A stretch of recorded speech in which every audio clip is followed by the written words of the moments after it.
and I'd love to take some questions.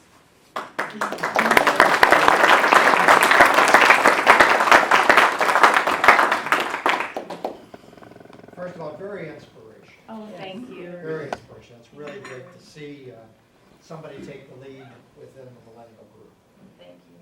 I would like, I think it might be interesting to the group to know a little bit more about your journey Sure. and your calling and what happened and how all that came about. Sure. So about 5 years ago, I had just graduated from this intense MBA program, and I had about 8 months off in between the MBA and starting this consulting job in Dallas. So it was the first time I really had any time, and I was at first really enjoying myself, but then it became kind of clear to me that this was the time that God was giving me to get to know Him. Because growing up, I was definitely exposed to our Catholic faith, but I hadn't really pursued a prayer life on my own. So it really was clear that it was kind of now or never, this was the time. So I was going through a period of just such soul searching, just really kind of trying to find my purpose, as I mentioned. And as I read about our Catholic faith, I just learned how it's such an active experience. It's not passive, as I perhaps once thought, and it's something that has to be lived in community. It can't be experienced alone. And I was also meeting a ton of other young people in Dallas at the time, and I could sense just a general restlessness among my peers and the fact that we were all searching for that deeper purpose. So I knew I had this intense consulting job coming up, and it was really important for me not to lose this new faith. So I sought out local young adult ministries looking for other Catholics to help me stay accountable and stay strong.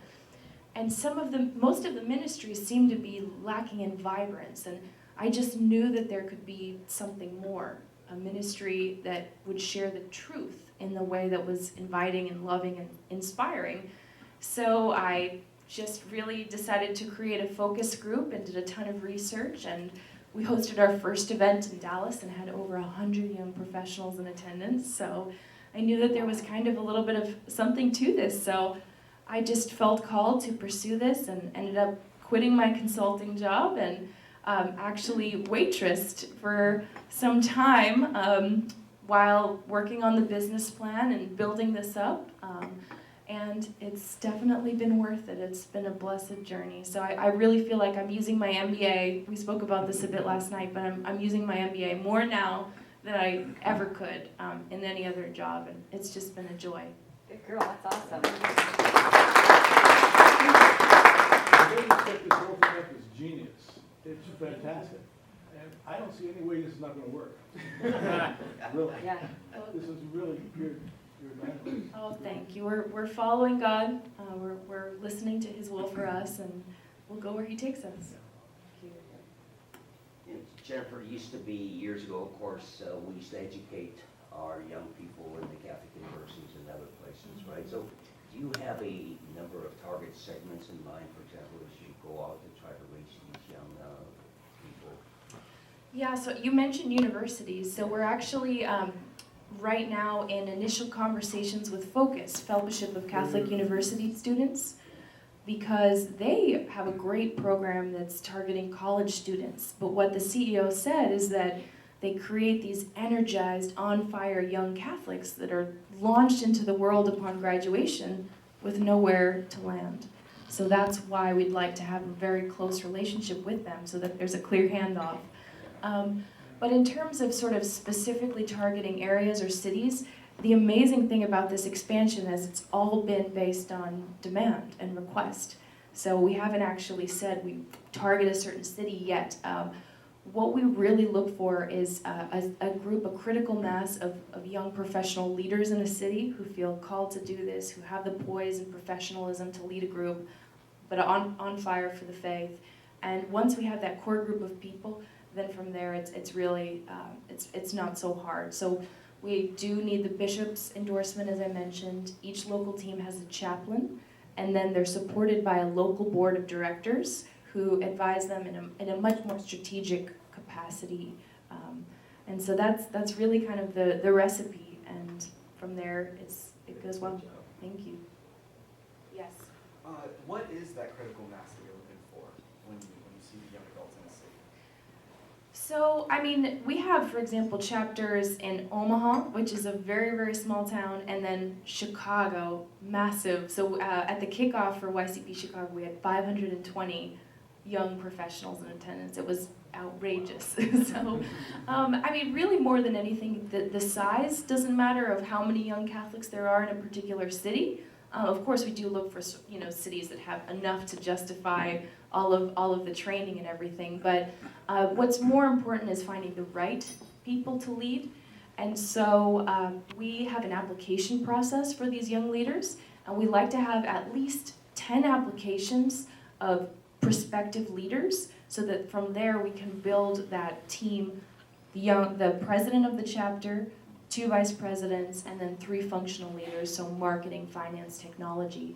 And then once we have really the right team, it's kind of golden. But there's no number in terms of this a certain population or anything like that. Mm-hmm. Yes. Now, in the materials in front of us, it mentioned Silicon Valley. You didn't mention that. Y'all look for that. So I'm actually visiting with some of the prospective teammates tonight. So we do already have the blessing of the bishop, and we've just been waiting to build the team and really solidify the positions. But as soon as we do, we'll enter into that 4-month training period. So we could expect a Silicon Valley chapter in the coming months, which would be great. Yes. Yes. So you've probably spent a lot of time with millennials that have fallen away and not going in church. So what advice do you have for parents and grandparents of these?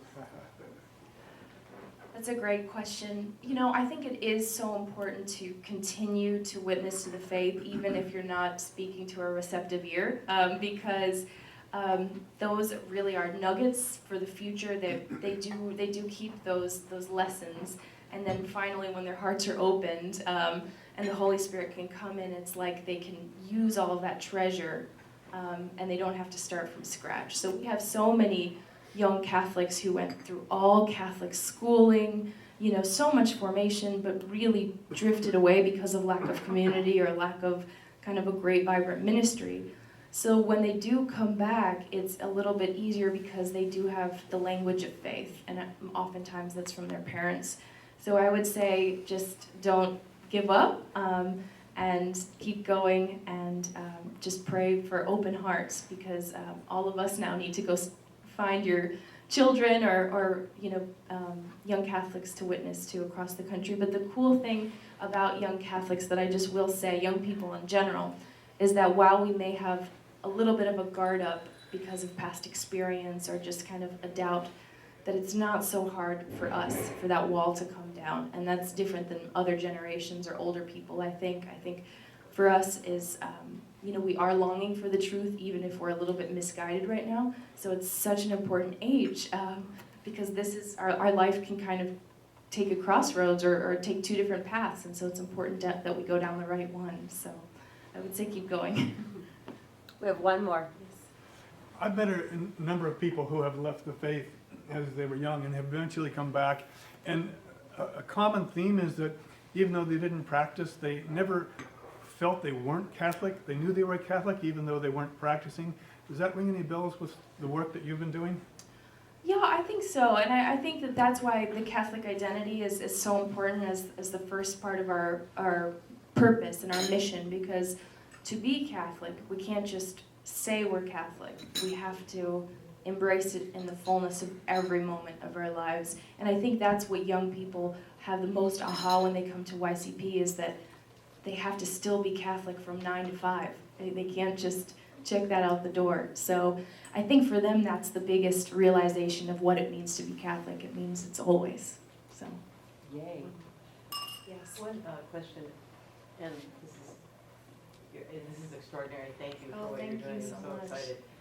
Have you thought about reaching through Newman Centers, maybe to get seniors before they're out in the cold, cruel world? Yeah, so we're actually working with a lot of great with some of our different chapters, and then with us at the national office, and some of these with us. So it's really important to us because we want the succession planning to be very smooth.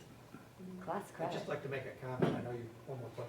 So Mike over here, who's really doing a great job taping these programs, and he just put up the tape for Father Thomas about a month ago, who is the exorcist who is here. It's a great video. We'll have this video available to everybody. As I'm sitting here thinking about it, I'm just glad we captured this on video. I want to send this to Raymond Arroyo and get you on EWTF. That'd be great. So, I mean, all of us have somebody that we can send this video to, and we can help the cause.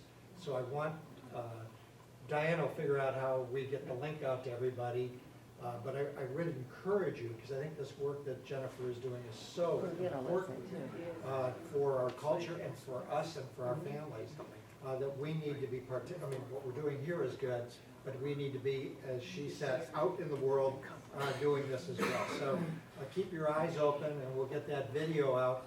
I've got about 10 places to send it already. I'm sure by the end of the day I'll have 50. So Thanks, I'm Tom. just grateful, Mike.